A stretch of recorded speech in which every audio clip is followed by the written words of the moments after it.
ஓம்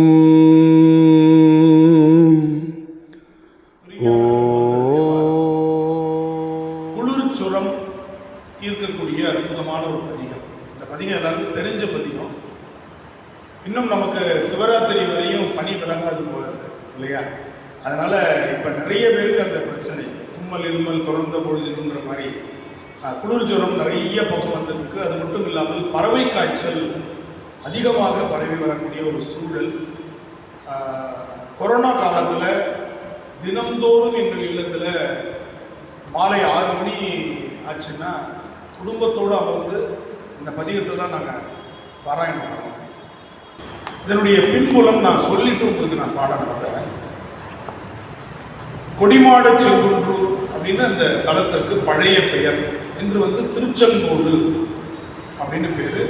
அதற்கு நாககிரி என்று அருணகிரி பெருமான் அந்த இதற்கு பாம்பு போல அமைந்திருக்கிற அமைப்பு. அதனால் அதற்கு நாககிரி, அதெல்லாம் நிறைய பெயர் அவர் அருணகிரி பெருமான் அந்த தலத்துக்கு கொடுக்குறார். அங்கே இருக்கிற முருகப்பெருமான் செங்கோடன் என்ற பெயரில் இருக்கிறார். அர்த்தநாரீஸ்வரர் கோயில் என்று வழங்கப்படுகிற மாதூரு பாகனார் அமைந்திருக்கிறார். கருவறையில் சிவலிங்கத்தை பார்த்திருக்கிறோம். ஆனால் கருவறையில் மாதூரு பாகன் அமைந்திருக்கிற ஒரு கொங்கு 7 தலங்களில் பிரசித்தி பெற்ற ஒரு தலம், மலை தலமாக. சிவன் மலைக்கு மேலே இருக்கிற தலங்கள் ரொம்ப வெகு சில தலங்கள். நீங்கள் மலையே அண்ணாமலையாராக இருக்கக்கூடிய திருவண்ணாமலையை பார்த்துருக்கோம். மலைக்கு மேலே சென்று வணங்கக்கூடிய தலங்கள் திருக்காலத்தை கூட நம்ம கீழே தான் வணங்குறோம். மேலே காலத்தியப்பர் இருக்கிறார், கண்ணப்ப நாயனார் வழிபட்ட காலத்தியப்பர் மேலே இருக்கும். அது மாதிரி சில தலங்கள், பெரும்பாலான தலங்கள் அது முருக தலங்களாக இருக்கும், மலைக்கு மேலே இருக்கிற தலங்கள். ஆனால் இந்த தலம் மலைக்கு மேல் ஏறி சென்று வணங்குகின்ற மாதூரு பாகன் இருக்கக்கூடிய ஒரு தலமாக அமைந்திருக்கிற தலம்.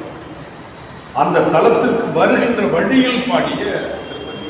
ஏன்னா அந்த தலத்துக்கு தனியாக பாடியிருக்கார், புரியுதா? அந்த தலத்துக்கு தனியாக ஒரு பதிகம் இருக்கு. வெந்த வெண்ணீர் அப்படின்ற தலத்துக்கு உள்ள பதிகம் தனியாக இருக்கு. இந்த பதிகம் வருகின்ற வழியில் அடியார்களுக்கு எல்லாரும் குளிர் ஜுரம். அநேகமாக ஒரு மார்கழி தையில் தான் வந்திருப்பார். மார்கழியில் குளிர் ஜுரம் வராது. ஏன்னா மார்கழி பனி பேர். மார்கழிக்கு அப்புறம் இருக்கிற பனிக்கு பேர் விஷப்பனின்னு சொல்லுவாங்க. தை மாதம் வந்ததுக்கு அப்புறம் நமக்கு அந்த உத்தராயணம் தட்சிணாயணம் மாறணும். அது சரியாக மாறாமல் சமயத்தில் தை மாதத்துலேயே 10-15 நாள் கழித்து அது மாறும். அது காலநிலை மாற்றம்னு சொல்லுவோம். அப்படி மாறுச்சுன்னா அதற்கப்புறம் நீடிக்கின்ற அந்த பனிக்கு பேர் விஷப்பனின்னு பேர். நீங்கள் மார்கழி மாதம் கூட தினமும் கோயிலுக்கு போயிருப்பீங்க, இந்த மாதிரி பிரச்சனை இருந்திருக்காரு. மார்கழிக்கு அப்புறம் உள்ள காலத்துக்கு பேர் பின்பனின்னு பேர். மார்கழிக்கு முன்னாடி இருக்கிற பனி முன்பனி, சாயங்காலம் குளிரும். மார்கழிக்கு அப்புறம் பார்த்தீங்கன்னா விடிய காத்தால குளிரும். 7 மணி வரையும் பனி இருக்கும், சாயங்காலம் நல்லா இருக்கும். பின்னிரவுக்கு மேலே குளிர்ற ஒரு பகுதி, அதுக்கு பேர் விஷப்பனி அப்படின்னு சொல்லுவாங்க. அதுபோல் அவர் கொடிமாட செங்குன்றூருக்கு வரும்பொழுது அடியார் பெருமக்களுக்கு என்ன வந்துருச்சு? ஜுரம் வந்துருச்சு. எல்லாருக்கும் தூக்கி தூக்கி போடுது. அப்போ அவர் பாடிய அருமையான பதிகம். நமக்கு நோய் பிணி இதெல்லாம் வருவதற்கு காரணம் நாம் செய்த வினை. அதை சொல்லி தப்பிச்சுக்கவும் கூடாது. ஏண்டா அப்படி இருக்கிற சம்பாதிக்கிறதுக்கு வழி இல்லாமல் இருக்கிற என்னுடைய வினைன்னு சொன்னார் நல்லசுவையா, நான் இப்படிதான் இருக்கணும் கூட இருக்கு. அப்படி இருக்கக்கூடாது. அதுக்கு தான் அடுத்த வரியே சொல்லுகிறார் இந்த பாட்டில். அவ்வினைக்கு இவ்வினை, நீ செய்த அவ்வினைக்கு இவ்வினை. அவ்வினை என்பது சேய்மை சுட்டு, இவ்வினை என்பது அண்மை சுட்டுன்னு சொல்லுவாங்க. அவன் அப்படின்னா அங்கே இருக்கிறவன், இவன்னா பக்கத்தில் இருக்கிறவன். அப்போ அவ்வினைக்கு இவ்வினைனா அது பாஸ்ட் டென்ஸ். இவ்வினைங்கிறது என்னது? பிரசன்ட்ல நம்ம அனுபவிக்கிறது என்று சொல்லும் அகுது அறிவியல். இது எல்லாருக்கும் தெரிஞ்ச விஷயம்தான். ஆனால் அதை சொல்லிக்கிட்டு நீ உட்கார்ந்துருக்காதன்னு சொல்றாரு. உய்வினை நாடாது இருப்பதும் உந்தமக்கு ஊனம் அன்றே. எது தெரியுமா உனக்கு ஊனம்? எது தெரியுமா உனக்கு குறை? அந்த வினையை சொல்லிக்கிட்டே காலத்தை தள்ளிட்டு இருக்கல்ல, அதுதான் உனக்கு ஊனமே தவிர வினை உனக்கு ஊனம் இல்லை. ஏன்னா நீ செஞ்சதுக்கு அது நம்மளை வச்சு செய்யுது. அது நம்மளை வச்சு செய்யுதுன்னு வருத்தப்பட்டு கவலைப்படுறதுல எந்த பிரயோஜனம் இல்லைங்கிறது அந்த பாட்டினுடைய பொருள்.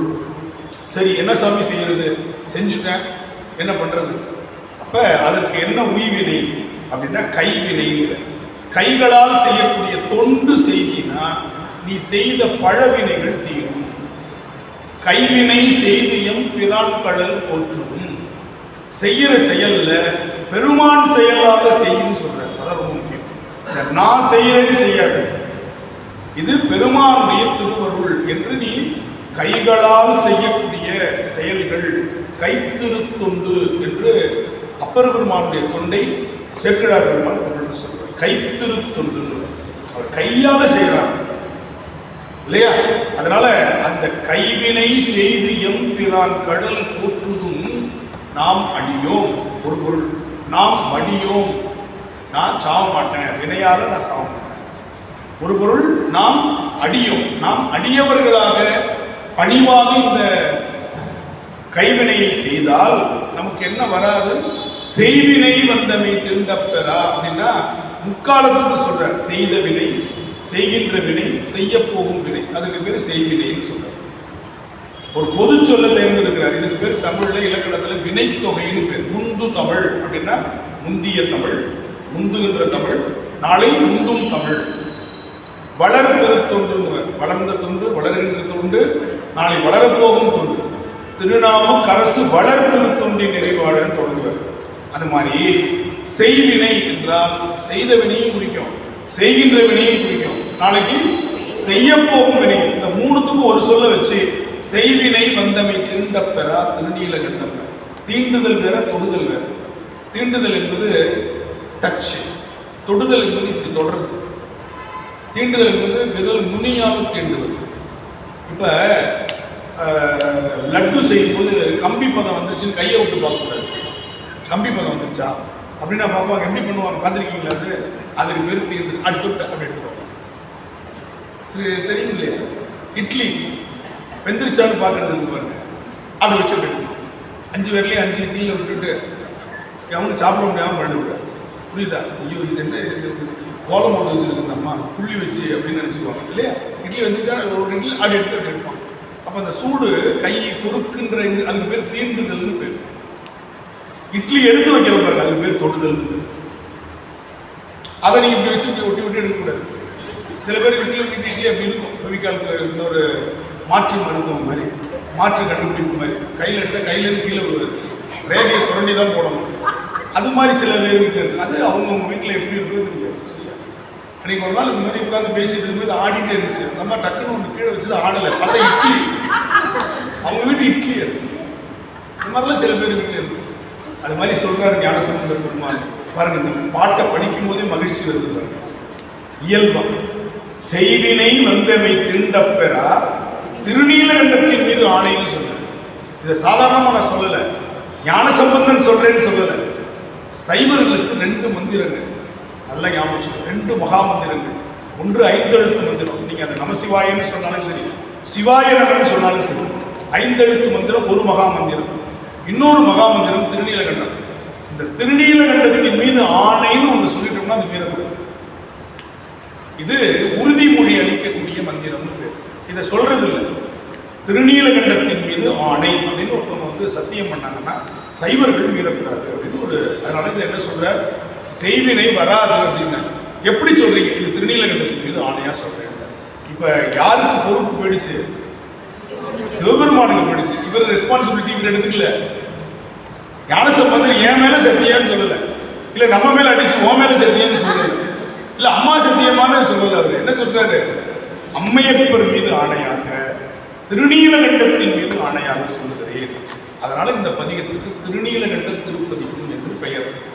ஒன்று. இன்னொன்று, மந்திரங்களை நமக்கு ஏற்ற மாதிரி வளைச்சு நெளிச்சு சொல்லக்கூடாது. அதனுடைய ஆற்றல் ஒலியில் இருக்கு. அதனால எல்லா பாடல்களும் ஏகாரத்தில் முடியும். எந்த பாட்டு எடுங்க, எதுல முடியுது? ஏகாரத்தில் முடியும். எடுத்துக்காட்டா நீங்க மண்ணில் நல்ல வண்ணம், பெண்ணில் நல்லானோடு பெருந்தகை இருந்ததே, திருநெறிய தமிழ் வல்லவர் தொல்வினை தீர்தல் எளிதாமே. எந்த எழுத்து வந்தாலும் அது ஏகாரத்தில் முடியும். இது இலக்கணம். ஆனால் திருநீலகண்டமேனு முடிச்சா அது மந்திரம் இல்லை. புரியுதா? அது பாட்டாயிடும். இப்ப நமசிவாயன்னு சொன்ன மந்திரம், ஆனால் நாதன் நாமம் நமச்சிவாயவேன்னு சொன்னது பாட்டு. இச்சு சேர்த்தோம்னா அதுக்கு என்ன பேரு? பாட்டு. இசையா பாடலாம். இசையா பாடும் பொழுது இச்சு சேர்த்து சிவபுராணம் சொல்லும் போது நமச்சிவாய வாழ்கன்னு தான் சொல்லணும். மாணிக்க வாசகர் அப்படிதான் சொல்றார். நமசிவாய வாழ்கன்னு நாமளா சொல்லக்கூடாது. ஏன்? மாணிக்க வாசகர் என்ன சொல்றார்? மந்திரத்தை வாழ்கன்னு வாழ்க்கக்கூடாது, பெருமானுடைய நாமத்தை வாழ்கன்னு வாழ்க்கலாம். அதனால அவர் பெருமான் திருநாமமா சொல்லும் பொழுது நமச்சிவாய வாழ்கன்னு சொல்றார். அதே போல பெருமான் திருநாமமாக சொல்லும் பொழுது நாதன் நாமம் நமச்சிவாயவே, நாதன் மந்திரம் நமசிவாயன்னு. ஆனா நாதன் நாமம்னு சொல்லும் போது என்ன வரும்? நமச்சிவாயவேன்னு சொல்வது. நந்தி நாமம் நமச்சிவாய எனும். அங்கேயும் பாருங்க, நாமம்னு வந்துச்சுன்னா அது என்னது? நமச்சிவாய. மந்திரமா சொல்லும் பொழுது நமசிவாய. இது நல்ல அந்த வேறுபாட்டை நம்ம புரிஞ்சுக்கணும். அதனால இவர் என்ன சொல்றார்? மந்திரமா இந்த இடத்துல வைக்கிறார். மந்திர காப்பிட்ட ஒரு திருப்பதிக்கு மீது இந்த பதிகம் திருநீலகண்டம். திருநீலகண்டம் இதுல எந்தெந்த மாதிரி வினை வரும், எந்தெந்த மாதிரி பிணி வரும், எந்தெந்த மாதிரி நோய் வரும், எந்தெந்த மாதிரி கவலைகள் வரும் அப்படின்னு அழகா 7ஆம் நூற்றாண்டில் பட்டியலிடுகிறார். முக்கியமான பாட்டு. இது நடத்திட்டு இருக்கும்போது, பாட்டு நடக்கும்போது எல்லாரும் வந்துடுவாங்க. அதனால நான் அந்த விளக்கத்தை சொல்றதுக்கு நேரம் இல்லாமல் போகலாம். அதனால இப்போ சொல்லிடுறேன், உங்களுக்கு அந்த பொறுப்பினை இன்னைக்கு கிடைச்சிருக்கு இல்லையா? இப்போ இதில் பாருங்க, வினை செய்ததால் வருவது, பழி செய்யாமல் வருவது. செய்யாமல் வர்றதுக்கு பேர் என்னது? பழி. நான் ஒன்றுமே செய்யலைங்க, என்ன அப்படி தப்பு சொல்கிறாங்க, அந்த இடத்துல இருந்தேன் நான், ஆனால் என்ன பண்ணிட்டாங்க, மாட்டி விட்டாங்க, இதுக்கு பேர் பழி. அவலம் எதிர்பாராமல் நிகழ்வதற்கு பேர் அவலம். அதனால தான் அதுக்கு பேர் இன்சிடென்ட்னு சொல்லாமல் ஆக்சிடென்ட்னு சொல்லுவோம். இன்சிடென்ட் அப்படின்னா அது நிகழ்வு, திட்டமிட்டது. திட்டமிடாமல் நடைபெறக்கூடிய கவலைகள், துன்பங்கள், துயரங்கள் இருக்கு பாருங்க, அதுக்கு என்ன பேரு? தமிழ்ல அவலம்னு பேர். நல்லா புரிஞ்சுக்கணும். வினையினால் வருவது பாவம், வினையினால் வருவது பழி, வினையினால் வருவது அவலம். இந்த மூன்றிலிருந்தும் நாம விடுபடணும்னா வினையை நீக்க வேண்டும். இதற்கு சோர்ஸ் எது? வினை. நல்வினை செய்தீங்களா பாராட்டுவோம், நல்வினை செய்தீங்களா புகழ் வரும், நல்வினை செய்தீங்களா செல்வம் வரும். இதுவும் வினையினால தான் வருது. அப்ப தீவினையால் வருவது என்னது? பாவம், பழி, அவலம். இப்ப நல்லா ஞாபகம் வச்சுக்கோங்க. திரு என்பது புண்ணியம், திரு என்பது திருமகள், திரு என்பது திருநீரு, திரு என்பது செல்வம், திரு என்பது எல்லாவற்றுக்கும் மேலானது, திரு என்பது மற்றவர்களால் சென்று அடைய முடியாதது. இப்படி திருவுக்கு நிறைய, கண்டாரால் விரும்பப்படும் தன்மை, இப்படி திருவுக்கு நிறைய சொல்லிட்டு வர்றாங்க. அதுல இந்த தமிழுக்கு திருநெறிய தமிழ் முதல் பாட்டுல கடைசி வார்த்தையில சொல்றாரு. திருநெறிய தமிழ் முதல் பதிகத்துல, ஞானசம்பந்தனுடைய நிறைவு பதிகத்துல இந்த பதிகத்தை பாடுறவங்க அப்படின்னா அந்த பதிகத்தை மட்டுமல்ல, இந்த திருநெறிய தமிழை பாடுபவர்கள் அரும், பழி, பாவம், அவலம் இலவே மூணுத்தையும் சேர்த்து சொல்லிருக்காரு. ஒரே பாட்டு, ஒரே வரி. நான் சொன்ன பாருங்க, வினையினால் வர இந்த திருநெறிய தமிழை பாடினால் தொல்வினை தீர்தல் எளிதாமேன்னு ஜென்ரலா சொன்னார். அந்த தொல்வினை என்னங்கிறத ஸ்பெசிபிக்கா சொன்னது கடைசி பாட்டு. முதல் பாட்டுல திருநெறிய தமிழ் வல்லவர் தொல்வினை தீர்தல் எளிதாமேன்னு, அது என்ன எளிமையா தீரும்ன்றத கடைசி பாட்டுல கடைசி வரியில சொல்றார். அரும், பழி, பாவம், அவலம் இலரே உறும் பொருளால் சொன்ன ஒன் தமிழ் வல்லாருக்கு. இந்த தமிழை பாடக்கூடியவர்கள், எந்த தமிழை? திருநெறிய தமிழை பாடக்கூடியவர்களுக்குன்னு அதை நம்ம கொண்டு கொண்டோம். திருநெறிய தமிழை பாடினால் அரும் எது? பழி முதல்ல போயிடும், பாவம் போயிடும், அவலம் வரவே வர. மூணுத்தையும் சொல்லி முடிச்சுக்க. ஒரே பாட்டுல 3 பலன்களை சொன்ன பதிகம் அந்த பதிகம் தான். 2 சொல்லுவார், பெரும்பாலும் 1 சொல்லுவார். பாடல் 10 பாடவல்லார் பாவம் பறையுமே 1, பழியோடு பாவம் இல்லதே 2 சொல்லுவார். ஆனா இந்த பாட்டில் அவலம்னு ஒன்று சேர்க்கிறார். அப்ப அவர் காலத்திலே விபத்து என்பது வந்திருக்கு, இனி வரப்போகுது என்பதை அவர் கணிக்கிறார், கணித்து சொல்லுகிறார். இது எல்லாத்துக்கும் காரணம் என்னது? வினை, கர்மா. சரியா? இப்ப பாருங்க, தொடங்கும் பொழுது அவ்வினைக்கு இவ்வினை, நீ அனுபவிக்கிறது இப்படிப்பட்ட உடம்பு, இப்படிப்பட்ட மனசு, இப்படிப்பட்ட வாழ்க்கை கிடைப்பதற்கு நீ செய்த வினை காரணம். சரி, அப்ப அதுதான் நமக்கு நிரந்தரமான இல்லை அப்படின்னு சொல்ற. நீ என்ன பண்ண முடியும்? இந்த பிறவியில் பெருமானை வழிபடுவதன் மூலமாக, கைத்திருத்தொண்டு செய்வதன் மூலமாக உன்னுடைய வினையை நீ என்ன பண்ண முடியும்? அனுபவித்து கழித்து விட முடியும், சரி பண்ண முடியும். வினையை மாற்ற முடியாது, டிரான்ஸ்ஃபர் பண்ண முடியாது. என் வினையை 10 நாள் விநாயகமூர்த்தி வச்சுக்கோங்க, நான் கொஞ்சம் சந்தோஷமா இருந்துட்டு வந்துடுறேன் அப்படின்னு சொல்லி அவரை கொடுத்துட்டு போக முடியாது. வினையை என்ன பண்ண முடியாது? டிரான்ஸ்ஃபர் பண்ண முடியாது, வினையை மாற்ற முடியாது. வினையை என்ன பண்ணலாம்? அனுபவித்து கழிக்கலாம்.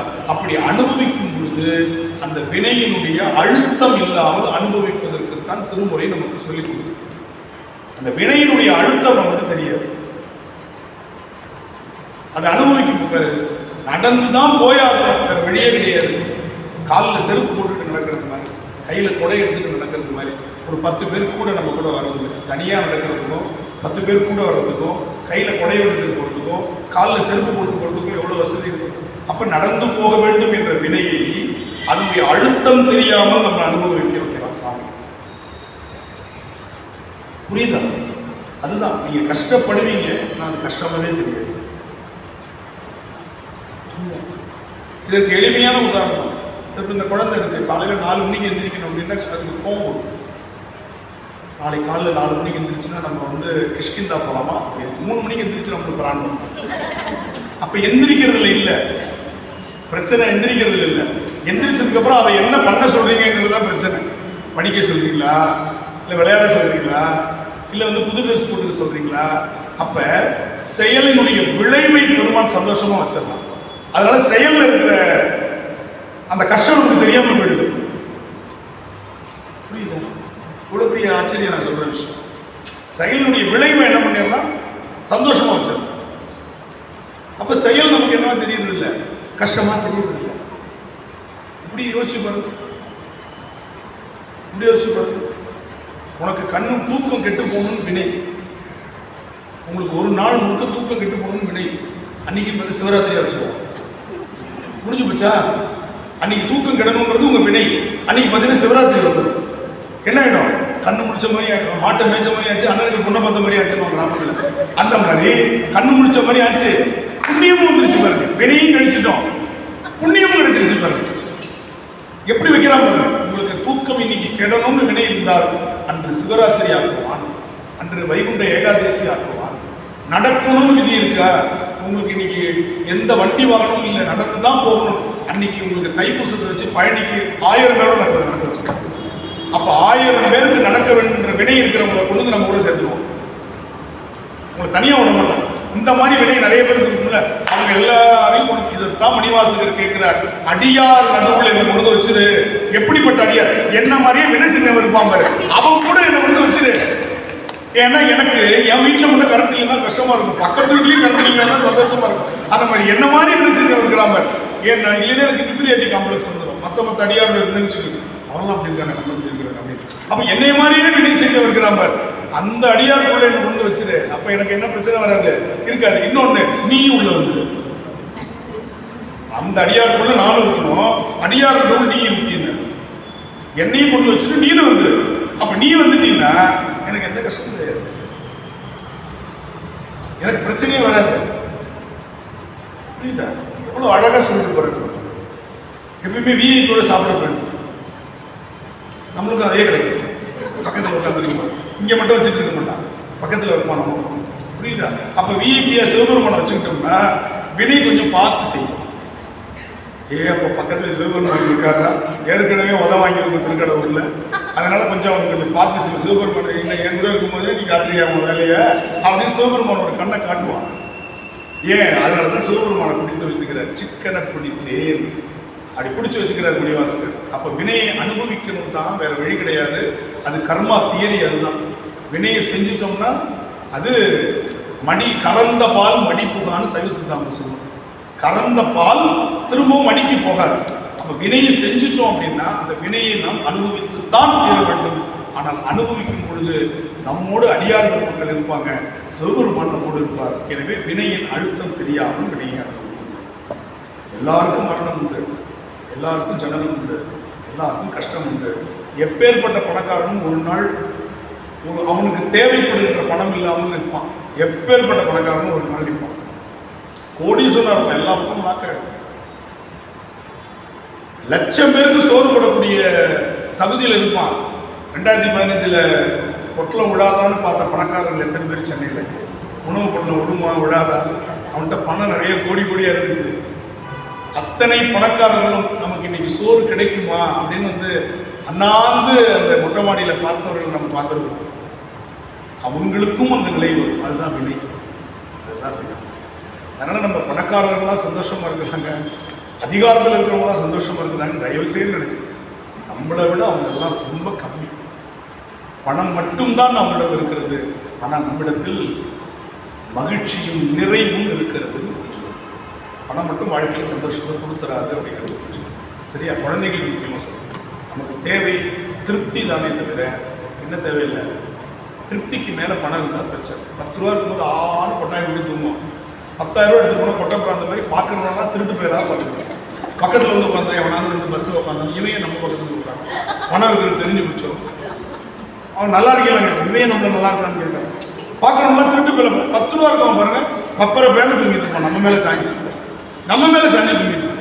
ஏன்னா அவனுக்கு கவலை இல்லை பாருங்க, கையில் என்ன இருக்கு? வெறும் 10 ரூபா. என்ன பையே இல்லை, அதனால கவலையே போடல. புரியுதா? அப்போ பாருங்க, 10 ரூபாய்க்கு இருந்த நிறைவு மகிழ்ச்சி 10,000 இல்லையே. 10 ரூபா இருக்கும் பொழுது நம்ம ஒரு பொருள் வாங்குவோம். 20 ரூபா இருக்கும்போது வாடா டீ சாப்பிடலான்னு கொடுப்போம். 500 ரூபா தான் உடச்சா செலவாயிடும் வச்சுக்கிட்டே இருக்கும். பார்த்துருக்கீங்களா? 20 ரூபா இருக்கும்போது ஒருத்தர் டீ சாப்பிட கூப்பிட்ட எண்ணம் 500 ரூபா இருக்கும்போது என்ன பண்ணுவோம்? இதை உடச்சா செலவாயிடும் வச்சுக்கிட்டே இருக்கும். இல்லை பார்த்தீங்களா? இப்போ பாட்டை பாருங்க. அவ்வினைக்கு இவ்வினையாம் என்று சொல்லும் அகுது அறிவி. அது தெரிஞ்சதுதான். உய்வினை நாடாக இருப்பது. உய்வினை இதுல இருந்து எப்படி நாம் மீள்வது என்று நாடாமல் இருப்பது, அதை பற்றிய அந்த ஆராய்ச்சி செய்யாமல் இருக்கிறது, அதை பற்றிய தேடல் இல்லாமல் இருப்பது, அதுதானே ஊனம், அதுதானே குறை. ஊனம்னா நல்ல குறை. சரி, அதற்கு சொல்யூஷன் அடுத்த வகையில சொல்றார். கைவினை செய்தி எம் பிறாட்கடல் போற்றுதும் நாம். உன்னால முடிந்த அளவிற்கு உழவார். முடிந்த அளவில் உழவாரம்னா நம்ம குரூப்பா கும்பலா போய் செய்யறது தான் உழவாரம் இல்லை. இங்க உள்ள வரும் பொழுது ஒரு ஓட்டாஞ்சில் கணக்கு எடுத்து தூக்கி போடுறா, அது உழவாரம். நீங்க உழவாரம்னா அது என்னவோ பெரிய அளவுல தேக்ஸா நிறைய பிரியாணியை கிண்டி போய் சாப்பிட்டு பண்றது மட்டும்தான் உழவாரம்னு நினைக்கக்கூடாது. அதுக்கு இன்னும் பிரிஞ்சு சாதம்னு தென்னையில பேர் வச்சிருக்காங்க. உழவாரம்னா அதுக்கு பிரிஞ்சு சாதம். அது பிரிஞ்சு சாதத்துக்கும் உழவாரத்துக்கும் என்ன தேவைன்னு தெரியும். உழவாரம் அப்படின்னா பிரிஞ்சு சாதம். புரியுது இல்லையா? அதுதான் தாங்கும் பொழுது. மற்றதெல்லாம் திருப்பி பசியை கலப்பிட்டு பெரிய அதுக்குன்னு ஒரு அலுமினிய குண்டா வச்சிருக்கோம். வெளியில கருப்பாகவும் உள்ள வெள்ளையாகவும் இருக்கும். இந்த குண்டானில் கிண்டி வச்சுட்டோம்னா அது வாசனை வரும்போது இங்கே உழவாரம் ஸ்லோவாயிடும். அதுக்கப்புறம் சாப்பிட்டு அதுக்கப்புறம் ஒரு 2 மணி நேரம். இது மட்டும் உழவாரம் நினைக்காதீங்க. நடந்து போற பாதையில் நாவுக்கரசர் தான் செஞ்சார். பார்வாழ திருவீதி பணி செய்து பணிந்து ஏத்தி பாடுறார்.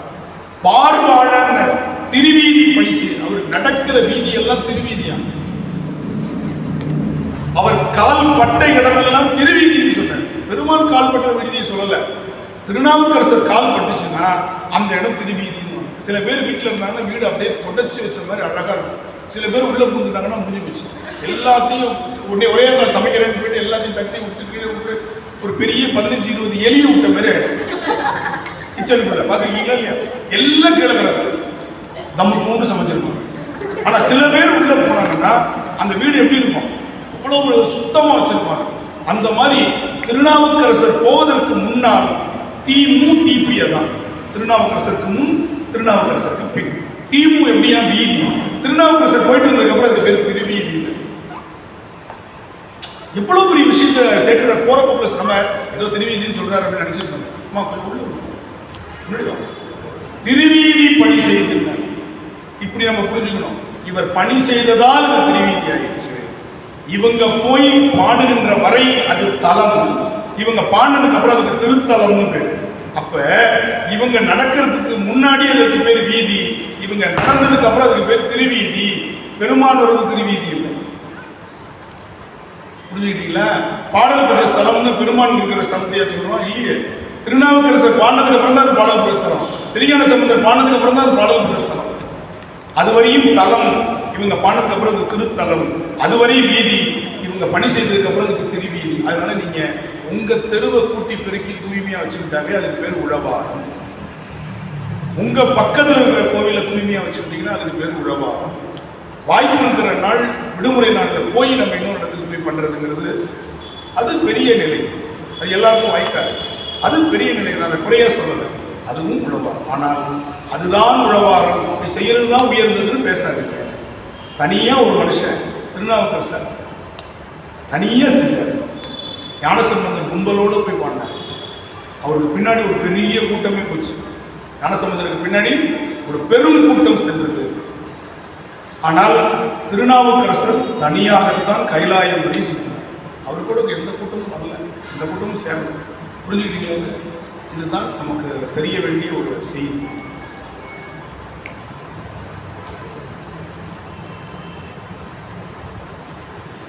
சரியா? இப்ப அப்படி கைவினை செய்து எம் பிரான்கடல் போற்றுதும் நாம் அடியோம் செய்வினை வந்தமை திருண்டப்பெறா திருநீலகண்டம் அப்படின்னு சொல்லி பொதுவா வினை வராதுன்னு சொல்லி முடிச்சிட்டார். அடுத்து பாத்தீங்கன்னா தீவினை, அந்த செய்வினையில நல்வினையும் இருக்குல்ல, அதை தனியா அடுத்தது பிரிக்கிறார். அடுத்த பாட்டுல பாருங்க, தீவினை வந்தமை திருண்டப்பெறா திருநீலகண்டம்னு பிரிச்சிருப்பாரு. பாட்டுல இருக்கா? சரி, அந்த கைவினைன்னு என்னன்னு குழப்பம் வருது இல்ல, அதுதான் அடுத்த பாட்டுக்கு விளக்கம். ஒரு பாட்டுல பொது சிறப்பு, ஒவ்வொரு பாட்டு இதில் பொது சிறப்புன்னு வரும். பல பேருக்கு அது புரியாது. இது நான் சொல்றது எந்த உரையிலும் இல்லை. முதல் பாட்டு சொன்ன அத்தனையும் பொது, அதுக்கு அடுத்து வர்றது எல்லாமே சிறப்பு. ஸ்பெசிஃபிக்காக சொல்லுவார். கைவினைன்னு சொல்லிட்டார் அப்படின்னா என்னங்கன்னு கேட்பாங்க. அடுத்து சொல்றாரு பாருங்க, காவினை இட்டும் செடி வை, மரம் வை, பூங்கா அமை, நந்தனவனங்கள் அமை. சரி, அதை வச்சுக்கிட்டே போயிட்டா அதுக்கு எவன் தண்ணி ஊற்றுறது? அப்போ குளம் பழம் தொட்டும். அடுத்த வார்த்தை, குளத்தை தூர்வாரு. நீ குளம் வெட்ட முடியாது, ஆனால் என்ன பண்ணலாம்? குளத்தை தூர்வாரி சுத்தப்படுத்தலாம்ல, பண்ணு. காவினை இட்டும், இதுக்கு இது எதுக்கான விளக்கம்? கைவினைங்கிறதுக்கான விளக்கம். காவினை இட்டும், அதற்கு துணையாக இருக்கக்கூடிய குளம் பல தொட்டும். இது எல்லாம் ஜோசியக்காரன் பண்ண சொல்லியிருக்கானு கடுப்பா செய்யாத, விருப்பத்தோட செய். கனி மனத்தால், கனிந்த மனத்தால செய்யணும். நான் என்னைக்கு வந்து கோயிலுக்கு வரேன், எதுக்கு நான் சுத்தப்படுத்தணும்? எவனோ வரதுக்கு நான் ஏன் சுத்தப்படுத்தணும் அப்படின்னு நினைச்சிட்டு செய்யாது. கனிமனத்தால், யாரோ மாம்பழம் சாப்பிட்றதுக்கு தானே யாரோ மரம் வச்சாங்க, யாரோ தேங்காயும் இளநீரும் சாப்பிட்றதுன்னு யாரோ வச்சதை நம்ம அனுபவிச்சுட்டு இருக்கிறோம். அதுபோல இங்கே சொல்லுகிறார், கனிமனத்தால், கனிந்த மனத்தால் செய்யுதெல்லாம். இதுதான் அந்த முதல் பாட்டுக்கு விளக்கம். ஏவினையால் எயில் மூன்று எரித்தீர் என்று இது பொழுதும் செய்யும் பொழுது என்ன பண்ணணும்? மனசுல கண்டதை நினைச்சுட்டு செய்யாத. சினிமா பாட்டு போட்டுக்கிட்டு உழவாரம் செஞ்சுட்டு இருக்காத. சிவபெருமானை நினைச்சு செய்யுங்க. சினிமா பாட்டை கேட்டுட்டு யோகா செஞ்சுட்டு எனக்கு உடம்பே குறையல, சுகரே குறையல அப்படின்னா எப்படி குறையும்? உடற்பயிற்சி செய்யும் போது நொறுக்கு தண்ணி எடுத்து தின்னுட்டே உடற்பயிற்சி செஞ்சு எப்படி உடற்பயிற்சி ஆகும்? லிஃப்ட்ல போய் எங்கடா போறோம் அப்படின்னு கேட்டா ஜிம்முக்கு போறேன். இல்லை பைத்தியக்காரா, படிக்கட்டில் யாருன்னா ஜிம்முக்கே போகணும்னா நம்மளை பார்த்து முறைஞ்சிடும். என்ன இப்படி பேசுகிறாரு? 12வது மாடிக்கு லிஃப்ட்டில் போகிறோம். எங்கடா போகிறோம்னா 12வது மாடியில் ஜிம்மு இருக்கான். இந்த 12 மாடி ஏறி இறங்கினா ஜிம்முக்கு போகிற 3000 ரூபா மிச்சம். புரியுதா? தெரியல பாருங்க. வீட்டுக்கு பொருள் வாங்குறதுக்கு நம்ம ஆட்டோவில் வைக்கிறோம். பிள்ளைங்கள்ட்ட சொன்னால் வாங்கிட்டு வர மாட்டேங்குது. அங்கே போய் மண்ணு மூட்டையை தூக்கிட்டு இருக்கான். பக்கு பக்கு பக்கு பக்கு பக்குன்னு மண்ணு மூட்டை, வெறும் மண்ணு மூட்டை. எப்படி பிள்ளைங்களை வளர்த்துட்டு பார்த்தீங்களா? மண்ணு மூட்டையா? அதை வெயிட் லிஃப்டிங்கிறான். அதுக்கு பேர் என்னது? Weight lifting. மண்ணு மூட்டை. அம்மிக்கு பேரெல்லாம் மிக்சி வந்துருச்சு, அங்கே போய் இழுத்துட்டு இருக்கலாம். லேடிஸும் ஆனால் பெண் இங்கே இழைப்பில்லை காணுங்கிறது. இழைப்பில்லை, இழைக்க முடியல. அதனால அங்கே போய் என்ன பண்ணுது? பாரதி சொன்ன தப்பா புரிஞ்சுக்கிட்டு இழைப்பில்லை காண், இழைப்பு இல்லை அப்படின்னா இழைக்கவே முடியல இருந்தாலே. அங்கே போய் இழைக்கிறதுக்காக என்ன பண்ணிட்டு இருக்கு? அம்மியை விட்டுருச்சு. அங்கே போயிட்டு அம்மி மாதிரியே ஒரு ஸ்ப்ரிங்கை கட்டி இழுத்துட்டு இருக்கு. கட்டா முட்டால் 6000 ரூபா மாசம். உண்டால் என்ன சொல்றது? இது ஆட்டுகள் விட்டுட்டோம், கிரைண்டர் மாதிரி ஆயிடுச்சு. இதுக்கு ஒரு பெல்ட் போட்டா அது ஆட்டுகள் மாதிரி சுத்துதுங்க. நான் பார்த்து மிரண்டு போயிட்டேன். இது ஆட்டுகள் மாதிரி சுத்திட்டு மிரண்டு போயிட்டேன். எவ்வளவு பீஸ்ன்னா 8000 ரூபா. அந்த பெல்ட்டை மாட்டிவிட்டு அதை சுத்தி சுத்தி விட்டுது. இது கிரைண்டர் மாதிரி சுத்துது. பாருங்க, நீங்க எங்கேயோ சைக்கிளில் விட்டுட்டு பைக்குக்கு மாறணும், அங்கே போய் சைக்கிளிங் பண்ணிட்டு இருக்கோம். அப்போ ஒன்று நல்லா புரிஞ்சுக்கணும், வினை நம்ம எங்கேயாவது ஒரு இடத்துல அனுபவிச்சு தான் ஆகணும். நீ சைக்கிள் ஓட்டணும்னு வினை இருந்துச்சுன்னா, நான் பைக் ஓட்டுறேனே அப்படின்னு சொன்னா சைக்கிளில் நீ ஸ்டாண்டு போட்டு ஓட்டிட்டு இருக்க பைத்தியம். அம்மி அரைக்க மாட்டேன், நான் மிக்சி வாங்கிட்டேன், புத்திசாலி நானு இல்லையா, அதுவும் ஆஃபரில் வாங்கியிருக்கிறேன் அப்படின்னு சொன்னீங்கன்னா அங்கே போய் மிக்சி போட்டுட்டு இருப்ப. நான் கிரைண்டர் வாங்கிட்டேன், வாஷிங் மிஷின் வாங்கிட்டேன், இதெல்லாம் வாங்கிட்டேன், அதெல்லாம் வாங்கிட்டேன் அப்படின்னு சொன்னீங்கன்னா அது எல்லாத்தையும் தனியாக லூசு மாதிரி செஞ்சுட்டு இருப்பேன். நல்லா புரிஞ்சுக்கோங்க, வினையிலிருந்து நம்ம தப்பிக்க முடியும். இதில் செஞ்சால் புண்ணியம் உண்டு, ஒரு பிரோஜனம் உண்டு. அங்கே போய் பணத்தை கட்டிட்டு அதே வேலையை செஞ்சுட்டு இருக்கிறோம் பாருங்க. இந்த இல்லையா நான் சொல்றதுல மறுப்பு இருந்தால் நீங்கள் ஐயா நீங்கள் உண்மைக்கு புறம்பா பேசுறீங்க, செல்வமுத்துக்குமார் சாமிக்கு முன்னாடி உட்காந்துட்டு பொய்யா பேசுறீங்கன்னு சொல்லுங்க. நான் சொல்றதுல ஒரு சின்ன கருத்து மாற்றம் உண்மையா இல்லையா? எவ்வளோ அழகாக சொல்றாரு. இதைத்தான் சொன்னாங்க, கோயிலில் போய் தொண்டு செய், அது புண்ணியத்துக்கு புண்ணியமாச்சு, வேலையும் நடக்கும், உனக்கு உடலும் நல்லா இருக்கும், அதுதான் உழவாகும். எவ்வளோ அழகாக சொல்லி கொடுத்தாங்க. கோயிலுக்கு குளத்தை தூர்வாரு, செடி வச்சு பராமரி, செடியை வச்சுட்டு போயிடாத, பராமரி, நீ தண்ணி கொண்டு ஊற்றிட்டு வா, அந்த செடி உனக்கு கண் முன்னாடி வளரும் பொழுது உனக்கு அவ்வளோ மகிழ்ச்சியாக இருக்கும்.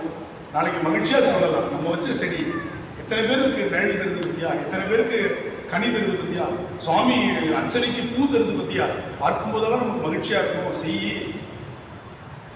இதுதான் சொன்னார், காவினையிட்டும் குளம் பல தொட்டும் கனிமனத்தால் ஏவினையால் எயில் மூன்று எரித்தீரென்று இருபொழுதும் பூவினை கொய்து மலரடி போற்றுதும் நாமடியும். பூவை வைக்கிறதுக்கு யாருக்கு உரிமைன்னா, எவன் செடியை வச்சானோ அவனுக்கு தான் உரிமைன்னு 3வது பாட்டில் 3வது வரியில விளக்கம் சொல்லிட்டு இருப்பாங்க. ஏன் அந்த பூவினை கொய்து மலரடி போட்டுருந்த முதல் வரியில சொல்லல? முதல்ல செடி வச்சு தண்ணி ஊத்து, அப்புறம் போய் நீ எவனா ஒருத்தன் பூத்து வச்சிருப்பான், எவனா ஒருத்தன் பறிச்சு வச்சிருப்பான், எவனா ஒருத்தன் கட்டு வச்சிருப்பான், 50 ரூபாய் 50 rupees அப்படின்னு வாங்கிட்டு வந்து அப்படியே ஐயத்தை கொடுத்துட்டு அப்படியே எல்லாத்தையும் கொடுத்து சாமி அப்படியே குபேரன் அவங்க வீட்டுக்கு அனுப்பிச்சு விட்டுருவோம். இன்னைக்கு இழிச்சவாயா எங்க சாமி. எவனோ பூ கட்டி வைப்பானா, பறிச்சு வைப்பானா, இது கொண்டு அப்படியே அப்படியே பர்ஸ்லேருந்து அழகாக அலங்காமல் கொடுக்காம எடுத்து 50 rupees 100 rupees பூ கொடுங்க வாங்கிட்டு போய் அப்படியே அலங்காமல் உள்ள போய் 500 ரூபாய் டிக்கெட் வாங்கிட்டு உள்ள போயிட்டு சாமிகிட்ட கொடுத்து சாமிக்கு போட்டு நான் கொடுத்த போதும் சாமி போட்டேன். அது புண்ணியம் பூரா அவனுக்கு போச்சு. யாருக்கு பூ பறிச்சு கட்டினா பார்த்தீங்களா, புண்ணியம் அவனுக்கு போயிடுச்சு. நீ நினைச்சிட்டு இந்த 100 rupees நமக்கு புண்ணியம் வந்துருச்சு. இதுதான் அறியாமை. இதைத்தான் நம்ம என்னன்னு சொல்றோம், அறியாமை, ஆணவம்னு சொல்றோம். ஞானசம்பந்தர் சொல்ற, உனக்கு வினை போகணுமா வா, வழி சொல்றேன். பூச்செடி வை, தண்ணி ஊத்து, பெருமானை நினைச்சு தண்ணி ஊத்து, பெருமானை நினைச்சு அதற்கு களையெடு, பெருமானை நினைச்சு அதுக்கு பூ பெறி, அப்புறம் 2 வேளை நீ அதுல இருந்து பூ பறிச்சுட்டு போய் வழிபடுன்னு 3வது வரி சொல்றாரு பாருங்க. அதாவது ஞானசம்பந்தர் பூ போடுன்னு சொல்லியிருந்தாருன்னா அவர் அருளாளர் அல்ல, அவர் இன்ஸ்ட்ரக்டர். அவர் பேர் என்ன, நமக்கு இன்ஸ்ட்ரக்ஷன் கொடுக்கறது அவ்வளவுதான். ஆனா அவர் என்ன சொன்னார், பூவுக்கான சோர்ஸை உருவாக்கிட்டு பூ பெரி, கையவி. அதுல அடுத்த 3வது என்ன சொல்ற, பூவினை கொய்து மலரடி போற்றுதும் நாம் அடியோம் தீவினை வந்தவை திண்டப்பர் ஆத்திரனை. அந்த செய்வினையிலிருந்து நல்வினை விட்டுட்டார், தீவினையை மட்டும் இப்ப பேசிக்கிறார். அந்த தீவினை உனக்கு என்ன பண்ணாது, ஒண்ணும் பண்ணாது, கவலைப்படாம போயிட்டு. வாழ்க்கையில கணவன் மனைவியாக ஆணும் பெண்ணுமாக வாழ்கின்ற சுகங்கள் எல்லாம் முளைத்தடம் மூழ்கிய போகங்கள். அந்த காலத்துல ஆண் பெண், பெண் ஆண் என்ற அந்த ஈர்ப்புகள் இருக்கு பாருங்க, அதெல்லாம் தவறு இல்லை. அதெல்லாம் வாழ்ந்து கொண்டே இல்லறத்துறவு தான் நம்முடைய சமயங்கள் சொல்லி. நீ காட்டுக்கு போகணும், கடும் தவம் செய்யணும்னா சொல்லல. அருளாளர்கள் 47 பேர் நமக்கு குடும்பத்தோடு இருந்தவங்க. 63 நாயன்மார்ல 47 பேர் குடும்பத்தோடு இருந்தவங்க. அதில் 17 பேர் குழந்தை குட்டியோடு இருந்தவங்க. பதிவு மற்றவங்களுக்கு குழந்தை இருந்ததுலாம் நமக்கு தெரியல.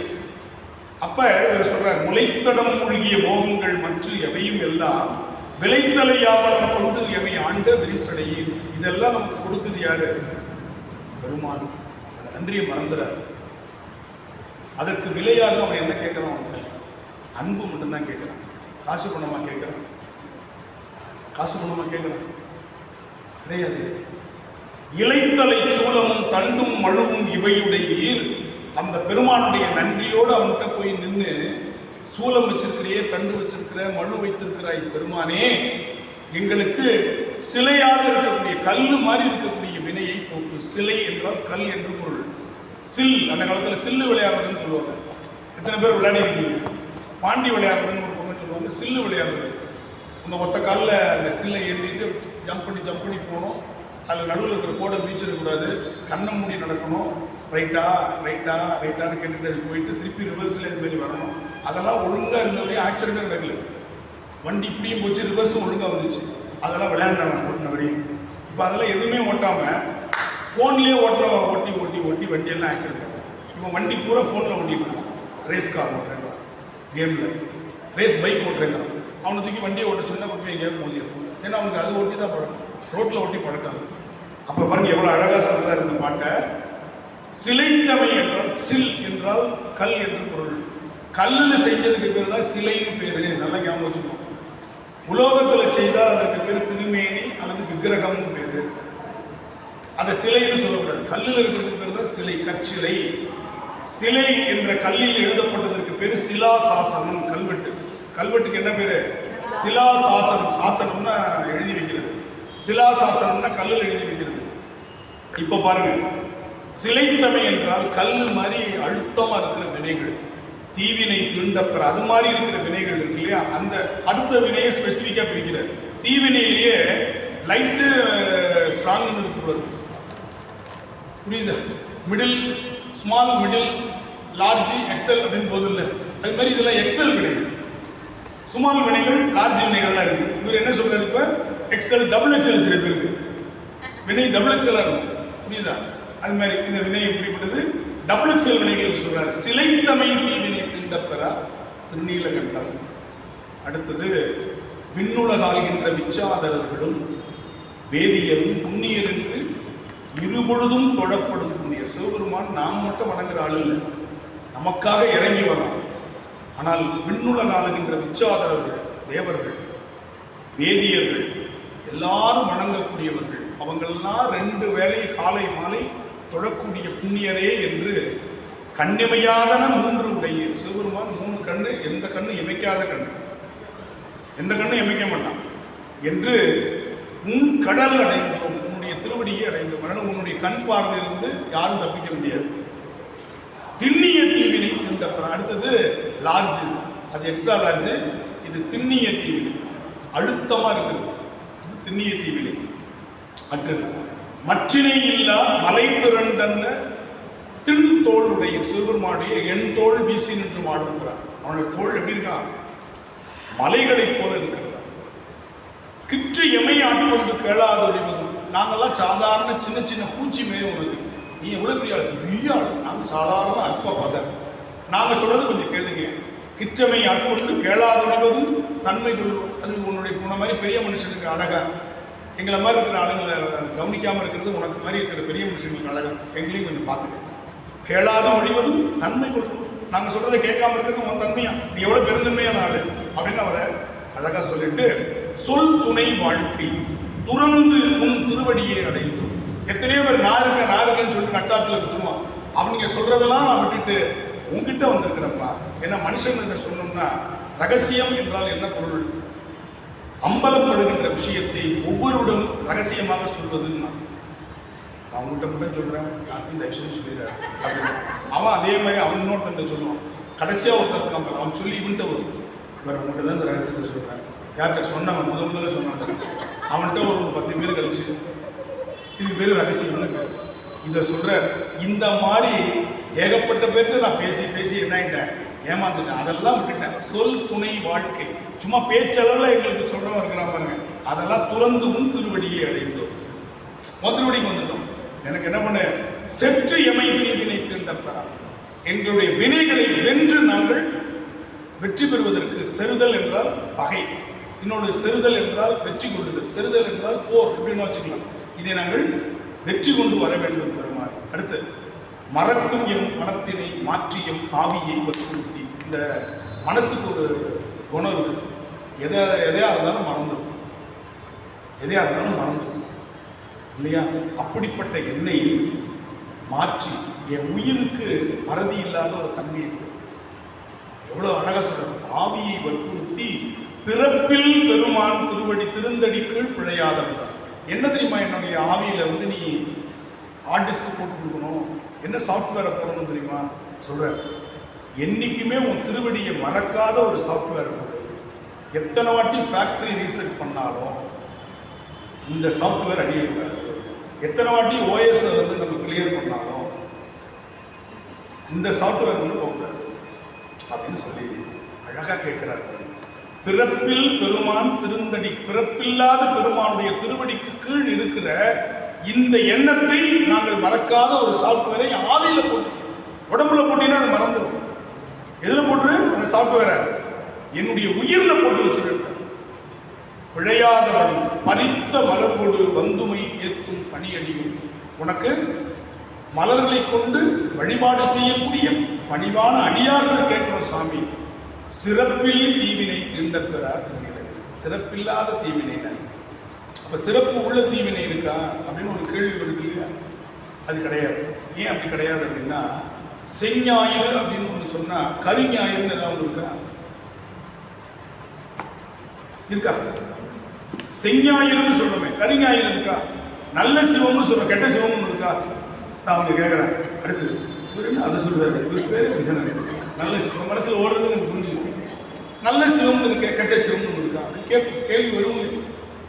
புரியுது? அகப்பைன்னு ஒன்று இருக்கு வயிற்றுல, புறப்பைன்னு ஒன்று இருக்குதா? தொப்பை தான் இருக்கு. அதை ஒன்றா புறப்பைன்னு சொல்லலாம். ஆனால் அதுவும் அகப்பை தான். உள்ள சாப்பிட்டதுனால வெளியில தள்ளுறது தானே. அதனால அகப்பைன்னு சொல்ற கருப்பை, ஆனால் புறப்பை கிடையாது. இதுக்கெல்லாம் சிறப்பு கருதி சொல்வது. இதுக்கெல்லாம் என்னது? செஞ்ஞாயிறு கரிஞாயிறு இல்லை, இருந்தாலும் அதனுடைய சிறப்பு கருதி சொல்லப்படுது. சிவத்தினுடைய சிறப்பு கருதி நல்ல என்ற வார்த்தை புரியுதா? அது போல இங்க சிறப்பு இல்லாத தீவினை என்றால் சிறப்புடைய தீவினை ஒன்று இருக்கிறத நான் எடுத்துக்க வேண்டியதில்லை. தீவினைனாவே அது சிறப்பு இல்லாதது.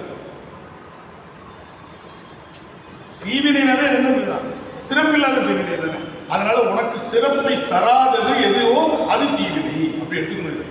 சிறப்பிலி தீவினைனா சிறப்புள்ள தீவினைன்னு ஒன்று இருக்கிறத எடுத்துக்க கூடாது. தீவினை என்றாலே அது உனக்கு சிறப்பை தராது. பாட்டு புரியும். சிறப்பிலி தீவினை திண்ட பெறா திருநீலகண்டம். அடுத்து 7வது பாட்டு நமக்கு கிடைக்கல. 8வது பாட்டு கருவை கடித்துட்டு வாழ்க்கை கடிந்து. பெருமானே இந்த பிறவியோடு எங்களுக்கு போதும், வாழ்க்கை எங்களுக்கு நிறைவாக முடிச்சிட்டோம். கடித்துட்டு உன் கடலடிக்கே உருகி மலர்கொடு வந்துமை ஏற்றுதும் நாமடியும். நாங்கள்லாம் யாரு? இந்த பிறவியோட போதும் சாமி, இனிமேல் பிறவி எங்களுக்கு வேண்டாம், உன் திருவடிக்கு என்னை கூப்பிட்டுக்கோன்னு சொல்றவங்க நாங்கள். எனக்கு போய் இந்த ஜுரத்தை கொடுக்கலாமா?